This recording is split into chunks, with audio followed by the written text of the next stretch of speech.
안녕하세요, 오덕후입니다. 오늘 새벽 스트레티 주가가 엄청난 폭락을 기록하면서 공포에 휩싸인 장이 돼버렸는데요. 잘 버티고 계시는지 모르겠네요.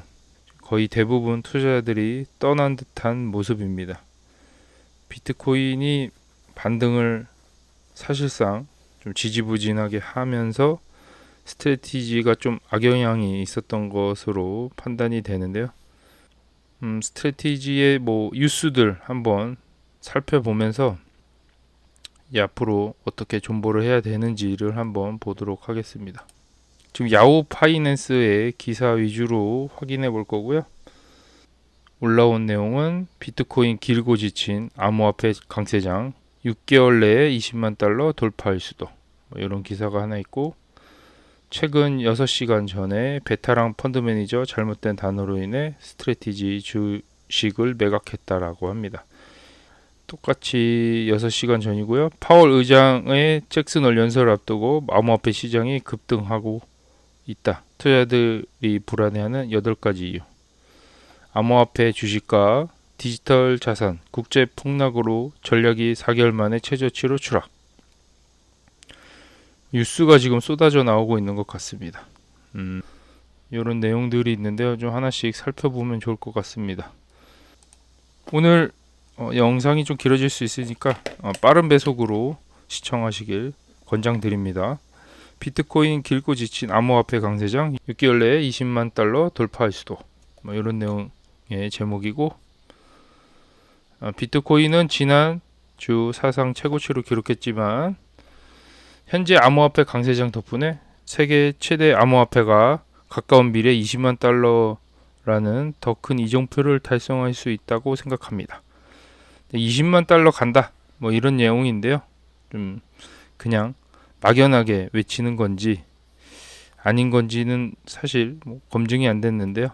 제가 이따 뉴스 한번 살펴보고 유동성 한번 체크 한번 해보도록 하겠습니다. 27년까지 암호화폐의 길고 지치는 강세장이라고 부릅니다. 이 좀 뭔가 오르락 내리락이 없이 그냥 꾸준하게 상승하는 이런 모습을 보고 표현하는 것 같고요. 우리는 규제 개혁의 뒷받침을 받는 디지털 자산 혁명의 한가운데 있다고 생각한다. 이런 내용이고, 지금 현재 비트코인이 각광받는 디지털 자산 중에 하나죠. 저도 이 비트코인에 대해서 공부를 많이 했기 때문에 100% 이해한 건 아니지만 미래에 나스닥을 뛰어넘을 만한 자산으로 저는 생각을 하고 있습니다. 트럼프의 최근 행정명령을 내려 수백만 명의 미국인의 400일 플랜의 암호화폐와 기타 대체 자산을 편입하는 길이 열렸다. 중요한 내용은 없는 것 같습니다. 우리는 아직 암호화폐 사이클의 초기 단계에 있다고 생각합니다. 라고 얘기를 하고 있고요. 그냥 20만 달러라고 그냥 제목을 적어 놓은 것 같습니다. 이거 말고 다른 기사 한번 살펴보도록 하죠. 자, 펀드 매니저가 주식을 매각했다고 하는데 한번 보도록 하죠. 20일 날 올라온 기사고요. 지금 스트래티지는 최근에 좀 더 BTC를 구매를 해서 62만 9천 개 이상을 갖고 있죠. 19일 날 베타랑 헤지펀드 매니저이자 전 마이크로 스트래티지 투자자인 조시 맨델은 해당 주식에서 완전히 철수한다고 발표했다. 그의 말은 직설적이었다. 일단 포지션을 아예 정리한 듯한 느낌입니다. 근데 이런 거에 휘둘리면은 투자를 못 하겠죠? 사실 저는 여기 위쪽에 사는데 셀러가 팔았어요. 맨델은 X에 이렇게 썼습니다. 그는 안 팔 거라고 했는데 결국 팔았어요. 맨델은 좌절하는 핵심은 가치평가 배수와 주주 약속 문제입니다. 지금 배수에 따라서 주식 발행을 하느냐 마느냐 요 얘기로 인한 실망감으로 판매를 했다라고 보면 됩니다. 어쨌든 이 조시 맨델은 우선주에 대한 비판과 엠네브에 대한 비판, 이런 걸로 인해서 자기가 갖고 있던 포지션을 줄였다라는 그런 내용이고요. 지금 투자자 신뢰감이 흔들려 스트레티 주가가 폭락을 했다, 이런 내용입니다. 지금 오늘 새벽을 얘기하는 것 같습니다. 엄청나게 떨어졌는데요. 지지하고 있던 360달러 선이 무너졌습니다. 그래서 좀 심각하긴 한 것 같습니다. 이제 분위기가 좀 그렇고 저의 계좌도 많이 녹아들었는데 이 고비를 좀 넘겨야 될 것 같다는 생각도 들고 지금이 바닥이라는 생각을 하고는 있는데 그래서 포지션을 정리는 안 하고 있는 상황입니다. 저 같은 경우는. 근데 여기 펀드 매니저는 이미 포지션 청산을 했다 라고 보시면 되고요. 뉴스가 쏟아지는 거 보니까 좀 심각하긴 하는가 봐요. 암호화폐 주식과 디지털 자산 국제 폭락으로 전략이 스트래티지가 4개월 만에 최저치로 추락. 제가 4개월 동안 투자를 했는데 꼭지에서 샀나 봐요.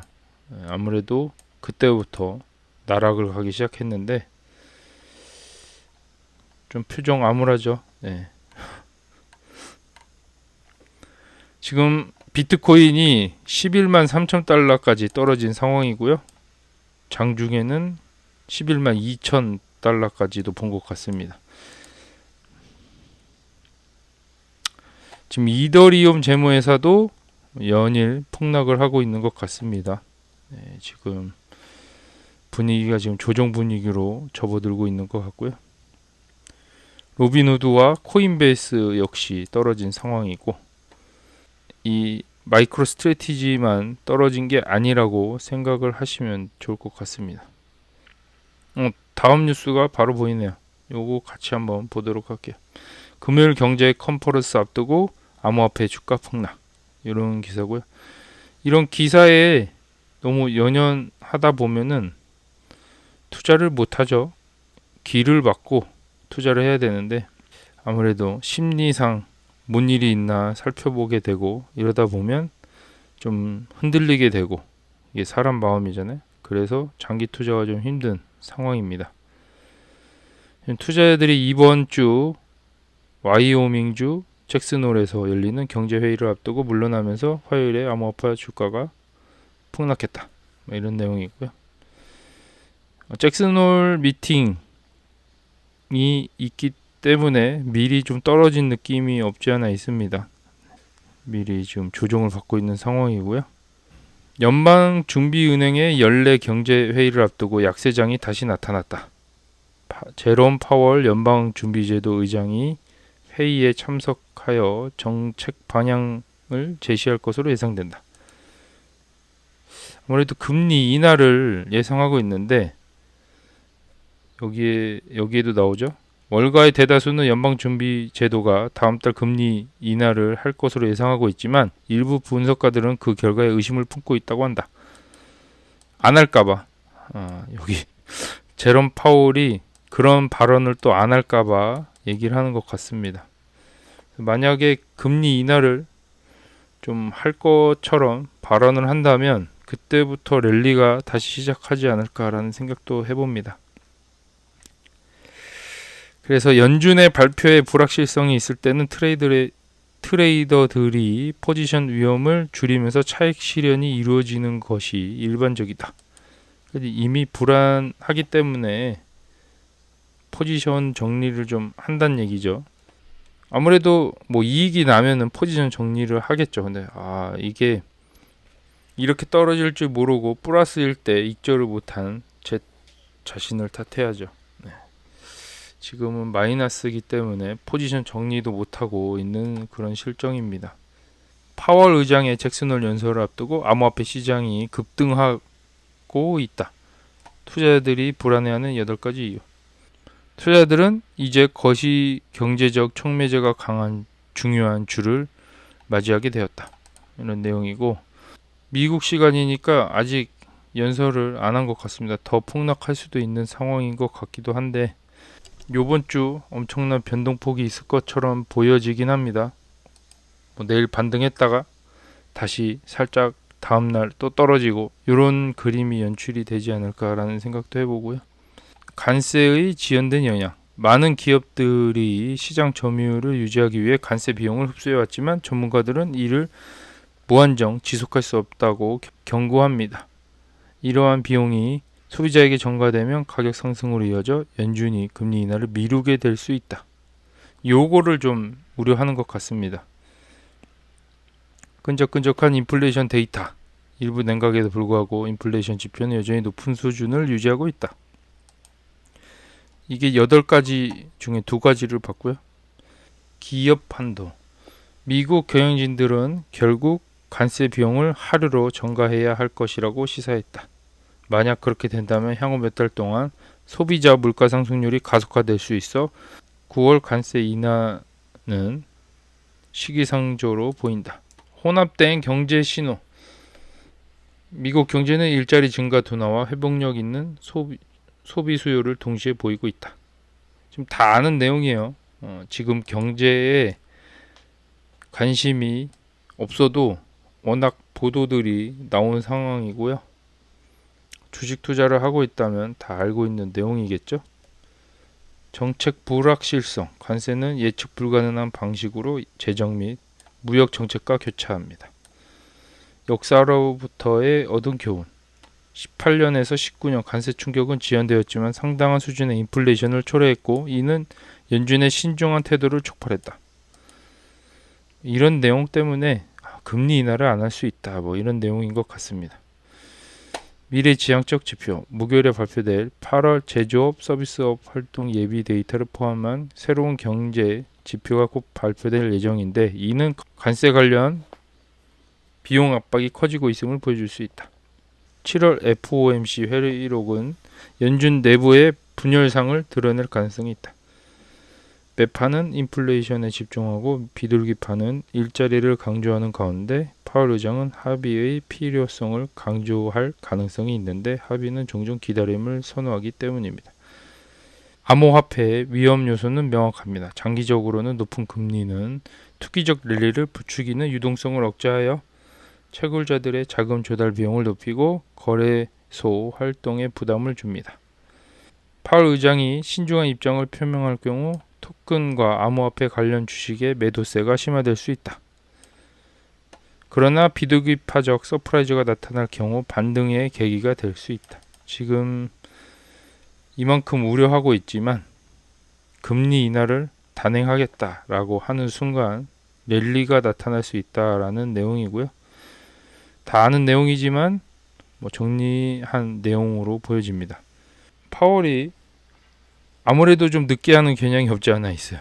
데이터 조작된 데이터를 보고 굳이 금리 인하를 늦출 이유가 없는데 데이터 조작하는 것도 좀 의심스럽고 문제가 많습니다. 믿을 사람 한 명 없고요.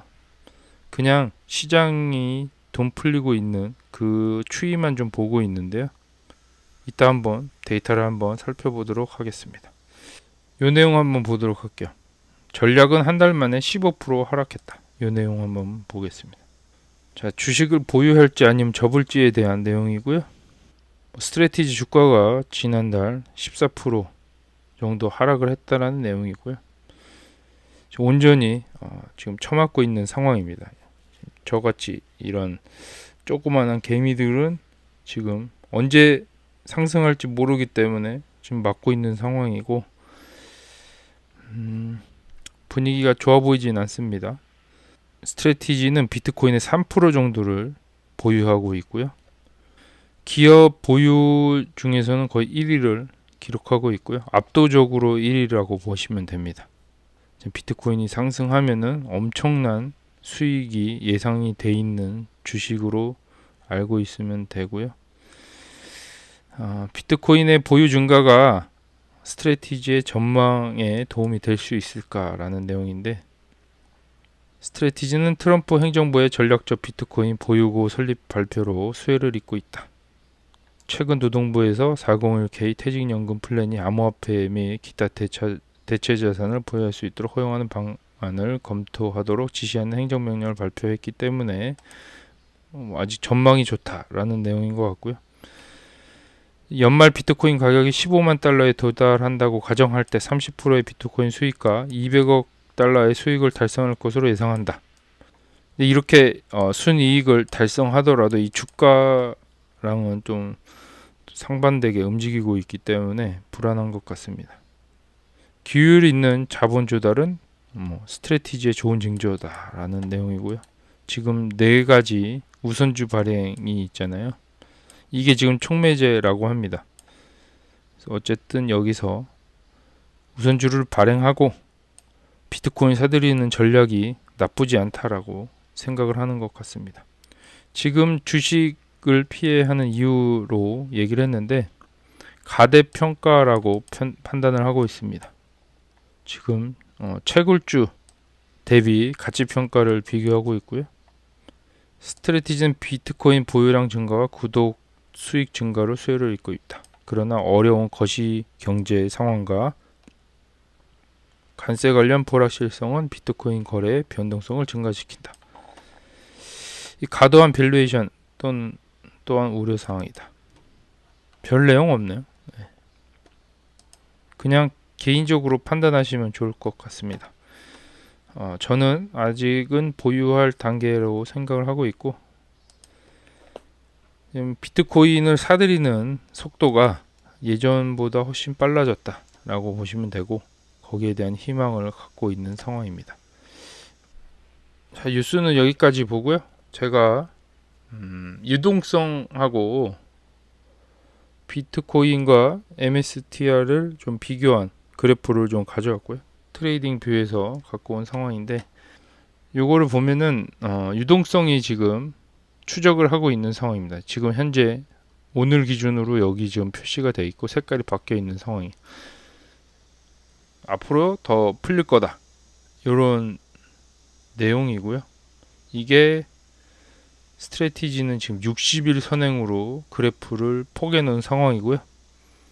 앞으로 유동성 증가를 봤을 때 흐름이 이렇게 인버스 파동이 5파동이 나오지 않는 이상 이 격차를 줄이기는 쉽지 않을 것으로 좀 보여지고요.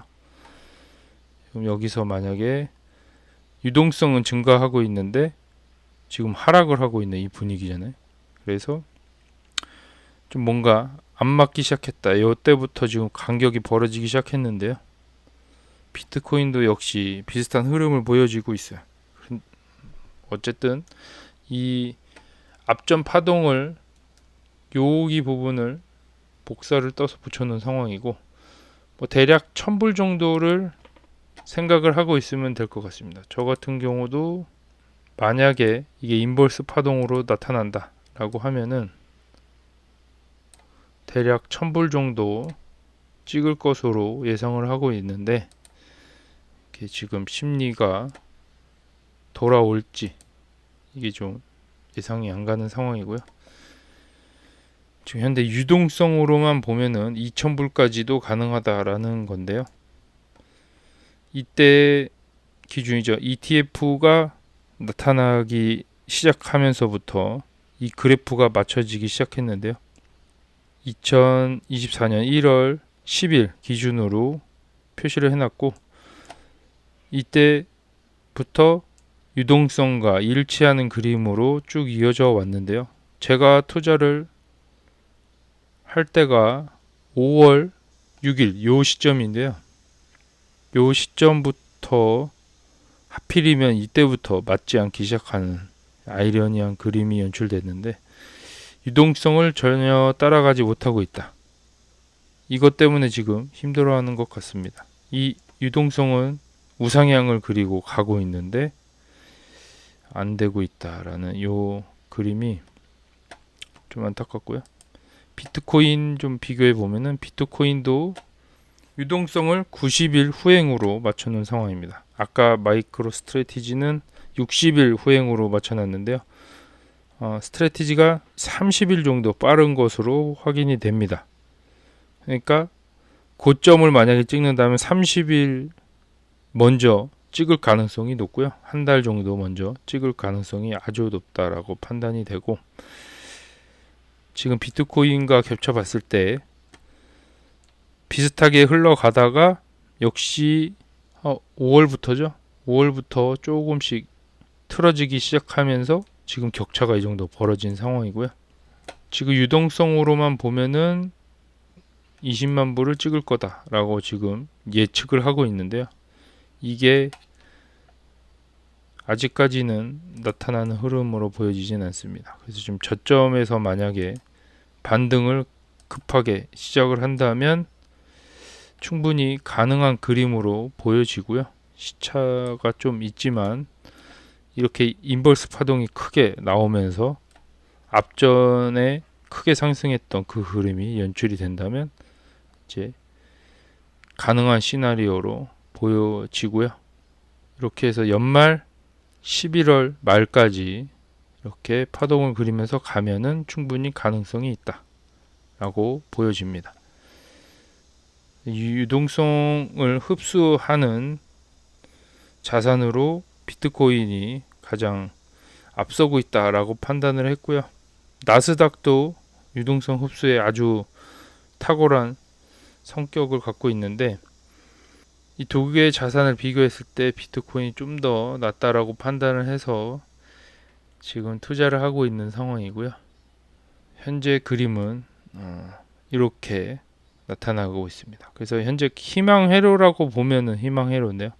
인버스 파동이 만약에 나타난다면 충분히 20만 달러도 가능하다라는 그림을 보여주고 있고요. 이거는 전체적인 비트코인 흐름입니다. 그래서 2016년도부터 표현이 되는데요. 쭉 이 돈이 풀리는 양이 줄어들질 않아요.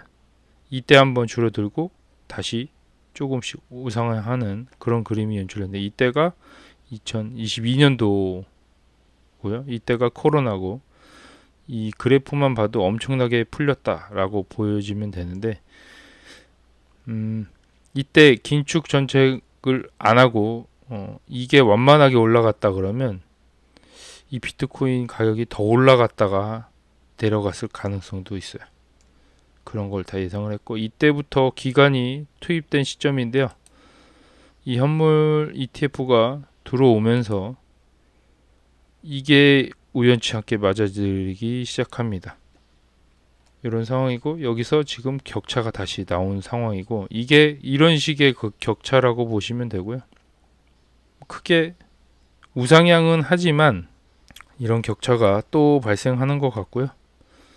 그래서 급하게 인버스 파동이 나타난다면 충분히 따라갈 수 있다라고 보여지고요. 이 이후에 지금 유동성이 다시 밑으로 빠질지 올라갈지를 모르고 있는 상황이잖아요. 3개월 선행 지표니까. 그래서 만약에 유동성이 여기서 계속 밑으로 꺾인다라고 했을 때 유동성이 지금부터 계속 꺾인다라고 생각이 되면 지금 한 10월쯤에가 고점이 되지 않을까 생각을 합니다. 이 추세를 못 따라가고 여기서 한 15만 불에서 멈추지 않을까라는 생각도 해봅니다.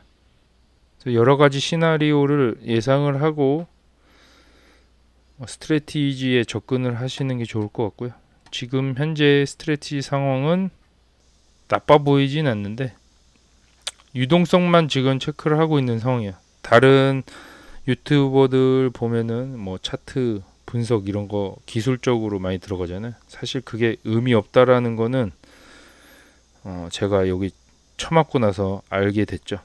이게 올라가면 그래프도 올라간다 라는 걸 알았고 이게 떨어지면 맞춰서 떨어진다라는 걸 테슬라나 스트래티지 뭐 다른 주식들 보면은 결국엔 그때가 고점이었다 라는 거를 알게 됐습니다. 그리고 이 시차가 주식마다 존재한다 라는 것도 알게 됐고 이게 만약에 이렇게 풀렸다라는 거를 알면 유동성이 올라간다라는 걸 미리 알았잖아요. 그걸 60일 후행으로 겹쳐놓은 상황이니까 이거를 다시 뒤로 밀려요.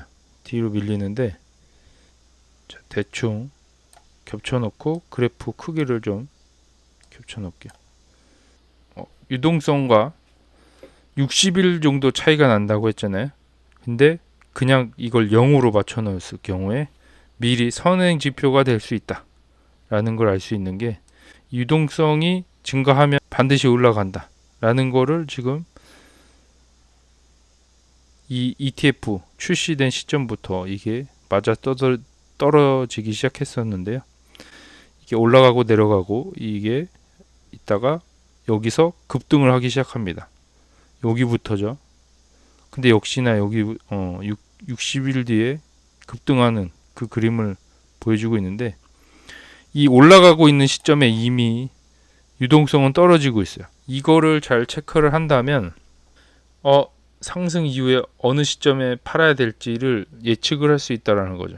이 기술적으로만 보고 매도 타이밍을 잡는 게 아니고 유동성으로 매도 타이밍을 충분히 잡을 수 있다라고 판단이 됩니다. 그렇기 때문에 이게 선행을 60일 정도 선행을 하기 때문에 60일과 대충 맞춰 놓으면은 매도 타이밍을 잡을 수 있다 라고 보시면 되고, 이거를 이 비트코인을 공부하면서 유동성에 대해서 공부하기 시작하면서부터 알게 된 방법이고요.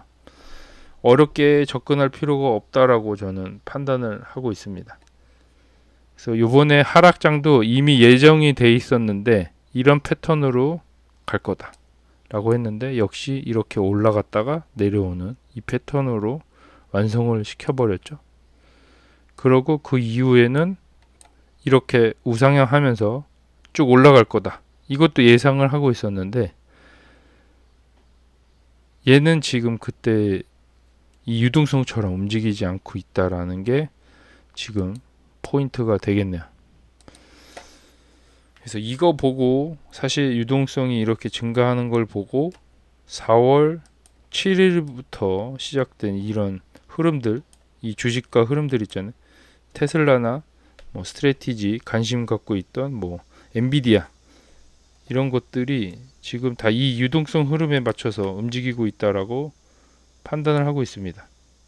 엔비디아 같은 거를 보면은, 엔비디아도 이제 실적이 워낙 좋다 보니까 그냥 실적 위주로 쭉 올라갔다가 올해부터 이런 유동성 흐름으로 같이 흘러내렸다고 보시면 되고요. 같이 역시 반등을 할 때도 무섭게 반등을 했다라고 보여지고, 유동성과 거의 비슷한 흐름으로 올라가고 있습니다. 엔비디아는 추가 상승이 남아있지 않을까라는 예상도 좀 해보고요. 더 잘 쫓아간 케이스죠. MSTR보다. 이런 유동성 흐름과 비교해 보면 좀 재밌을 것 같고, 이 차이가 좀 존재해요. 얘 같은 경우는 70일 정도 겹쳐놔야 비슷한 흐름을 보여주고 있고요. 어쨌든 비트코인과 유동성이 어느 정도 일치하느냐에 따라서 스트래티지 주가 흐름을 예상할 수 있을 것 같습니다. 투자하는데 참고하시면 좋을 것 같고, 이 지금 유동성은 불러드린 지표에서, 요 지표에서 데코드 글로벌 요거를 선택하면은 이렇게 유동성 지표가 같이 겹쳐지는 것을 확인할 수 있습니다. 오늘은 유동성 체크를 좀 해봤는데요. 단기 주가에 좀 마음이 아프지만 이게 바닥일 수 있지 않을까라는 생각을 해봤고요. 더 떨어지진 않을 거다라는 확신은 유동성을 보고 확신을 할 수 있을 것 같습니다. 그래서 지금 너무 시즌 종료를 단정 짓지 않았으면 하는 바람이고요. 앞으로의 유동성 흐름을 체크하면서 투자를 하면 좋을 듯 합니다. 오늘 영상 끝까지 시청해 주셔서 감사하고요. 다음 영상에서 찾아뵙도록 하겠습니다. 감사합니다.